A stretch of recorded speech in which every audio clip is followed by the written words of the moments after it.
Everyone, क्या हाल है तुम सबके। जानती हूँ बहुत दिनों बाद वीडियो अपलोड कर रही हूँ। दरअसल मैंने माइक ऑर्डर किया था ताकि जो ये बैकग्राउंड में वॉइस आती है वो ना आए। वैसे तो माइक 21 तारीख को ही आने वाली थी पर आज तक नहीं आया यार। इसलिए मैं ना फ्लिपकार्ट से कोई चीज़ ऑर्डर करना पसंद नहीं करती हूँ। टाइम से कोई चीज़ आती ही नहीं है, इसीलिए सोच रही थी छोड़ो यार, ऐसे ही वीडियो अपलोड कर देती हूँ। और इस वीडियो में जिस सीरियल का रिव्यू हम लोग करने वाले हैं उसका नाम है महिसागर और ये बिग मैजिक पर आया करता था। इसके 400 एपिसोड हैं। इस वीडियो से पहले मैं क्या हाल मिस्टर पांचाल पर वीडियो बना रही थी और जब मैंने उसमें प्रतिभा को देखा तो मुझे ऐसा लगा कि मैंने इसे किसी और सीरियल में देखा है। और बस थोड़ा सा और रिसर्च करने के बाद मुझे याद आ गया कि मैंने इसे कहाँ देखा है। मैंने इसे महिसागर सीरियल में देखा था, इसलिए मैंने सोचा क्यों ना इस पर एक वीडियो बनाई जाए। वैसे भी क्या हाल मिस्टर पांचाल पर कई सारी वीडियोस पहले से बनी हुई हैं पर इस पर नहीं बनी है और वैसे भी इसके काफ़ी कम एपिसोड है। अगर तुम 2015 या 16 में रिलीज हुए अगर सीरियल को देखो तो उनके एपिसोड काफ़ी कम ही होते हैं। तो चलो वीडियो शुरू करते हैं।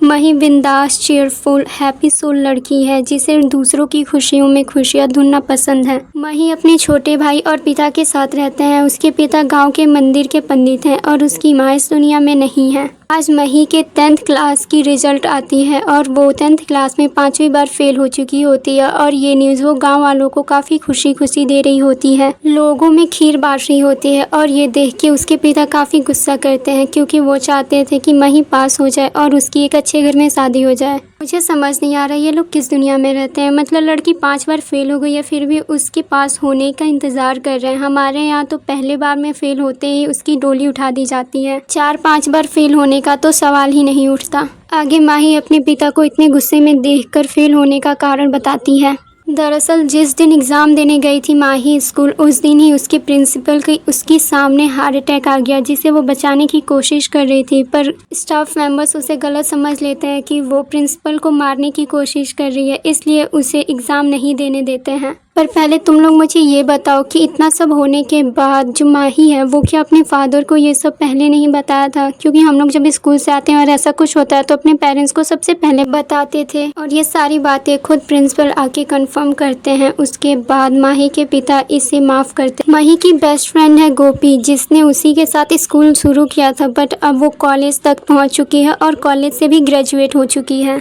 और अब उसके पेरेंट्स ने उसकी शादी तय कर दी है एक इंजीनियर से और उसकी शादी होली के कुछ दिन पहले है। लेकिन गोपी को होली काफ़ी पसंद होता है, इसलिए माही प्लान करती है कि वो 6 महीने पहले ही होली खेलेगी गोपी की खुशी के लिए। इसके लिए मही के पिता उस पर काफ़ी नाराज़ होते हैं और उससे बचपना छोड़कर लाइफ को सीरियस लेने के लिए कहते हैं। इसलिए माही सोचती है कि वो घर के काम सीखेगी और होली खेलने नहीं जाएगी। और जब उसके बाकी दोस्तों को इस बारे में पता चलता है तो उन्हें काफ़ी बुरा लगता है। वो जाकर अंकल को काफ़ी ज़्यादा समझाते हैं कि माही ने कुछ गलत नहीं किया है। वो सबकी खुशियों के बारे में सोचती है और अंकल उसे ऐसे डांटा ना करे और अंकल भी 2 मिनट में समझ जाते हैं। दूसरी ओर एंट्री होती है हमारे हीरो की, जो कि एक फ़ोटोग्राफ़र होता है और वहाँ फ़ोटोज़ लेने आया होता है। वो एक पॉलिटिकल फैमिली से बिलोंग करता है। उसकी मॉम एक पार्टी की लीडर हैं और इस बंदे से गांव के सभी लोग सिर्फ माही की तारीफ़ ही कर रहे होते हैं। ये जहाँ जाता है वहाँ हर कोई माही की ही तारीफ़ करता है इससे। और ये चलते चलते वहाँ पहुँच जाता है जहाँ माही और उसके दोस्त होली खेल रहे होते हैं और उनकी बिना उनके कंसेंट की पिक्चर्स खींचने लग जाता है क्योंकि भाई को कंसेंट के बारे में पता ही नहीं होता। और फ़ोटो लेते लेते वो एक गड्ढे में गिर जाता है जिसमें माही के दोस्तों ने किसी और को गिराने का प्लान बनाया था, जिस वजह से इसे उन लोगों को लस्सी और खजूर खिलाना पड़ता है जो कि शर्त लगी थी। सागर, जो कि हमारे हीरो का नाम है, वो हीरोइन के फादर से मिलता है और उन्हें बताता है कि उसके पास रहने के लिए जगह नहीं है। इसलिए जो हीरोइन के फादर होते हैं वो सागर को अपने घर रखने के लिए तैयार हो जाते हैं। धीरे धीरे सागर ग्रुप का ही एक मेंबर बन जाता है और उन लोगों से काफ़ी अच्छे से घुल मिल जाता है।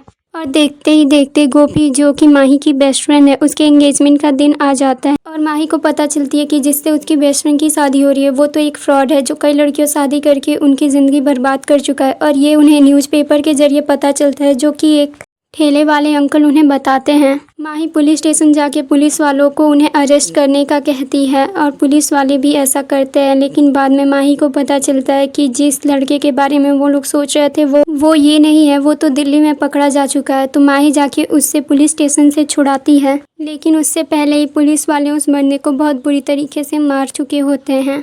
लेकिन वो पर्सन काफ़ी ज़्यादा बुरा मान जाता है और एंगेजमेंट तोड़ने की बात करने लगता है, पर माही उसे इमोशनल ब्लैकमेल करके एंगेजमेंट के लिए मना लेती है और वो बंदा भी मान जाता है और बाद में पुलिस वालों को भी अच्छा खासा सुना के चली जाती है, जबकि गलती इसी की थी। और आगे गांव वाले मही सागर के बारे में बहुत ज़्यादा उल्टी सीधी बातें बनाने लग जाते हैं उन्हें एक साथ घूमते फिरते देखकर। और ये सारी बात मही के दोस्त और उसके भाई को भी पता चल जाती है, इसलिए उसका भाई जाके अपने पिता को बता देता है। लेकिन उस वक्त माही के पिता की तबीयत बहुत ज़्यादा ख़राब हो जाती है और उसके पिता सागर से कहते हैं कि अगर तुम मेरी बेटी से सच में प्यार करते हो तो उससे शादी कर लो मेरे मरने से पहले, क्योंकि मही के फादर को कैंसर था, इसलिए वो चाहते थे कि मही की जल्दी से जल्दी शादी हो जाए। और सागर भी बिना अपनी फैमिली को बताए मही से शादी कर लेता है। बट सागर की जो मॉम होती है, उनका नाम होता है अनसुईया मेहता, वो मही को बिल्कुल पसंद नहीं करती, क्योंकि पहली बात वो गांव से थी, दूसरी वो पढ़ी लिखी नहीं थी और तीसरी वो सागर की किसी और से शादी कराना चाहती थी। सागर की फैमिली में उसके मॉम, डैड, भाई और भैया थे। वैसे तो भैया और भाभी दोनों माही को काफ़ी अच्छे से एक्सेप्ट कर लेते हैं। मॉम माही को एक्सेप्ट नहीं करती, क्योंकि उनके हिसाब से ना ही माही उनके स्टैंडर्ड की है और ना ही उसने अपनी एजुकेशन कंप्लीट की है। उन्हें जैसी बहू सागर के लिए चाहिए थी, माही वैसी बिल्कुल भी नहीं है।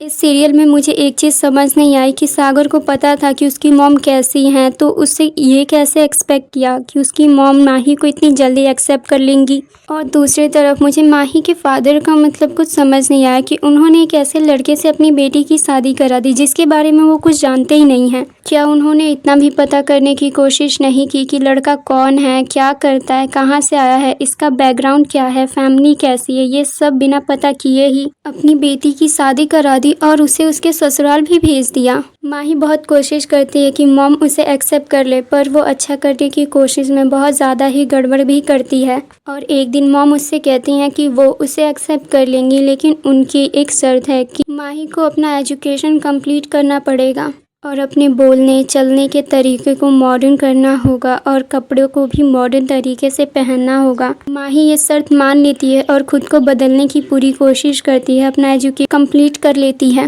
और 400 एपिसोड के बाद ये ख़त्म हो जाता है। वैसे तो ये सीरियल काफ़ी अच्छा है। इस सीरियल में स्टोरी काफ़ी जल्दी जल्दी आगे बढ़ती है, ना कि इस टाइम के जो सीरियल है जैसे 100 एपिसोड तो उन्हें प्यार होने में लग जाता है, 100 एपिसोड कन्फेस करने में और 100 एपिसोड फैमिली को इनके प्यार की एक्सेप्ट करने में। ऐसा इस सीरियल में नहीं था। इस सीरियल में काफ़ी जल्दी जल्दी स्टोरी आगे बढ़ रही थी, जो काफ़ी अच्छा लग रहा था। इसका दूसरा सीज़न भी है जिसका एपिसोड लगभग 200 तक है।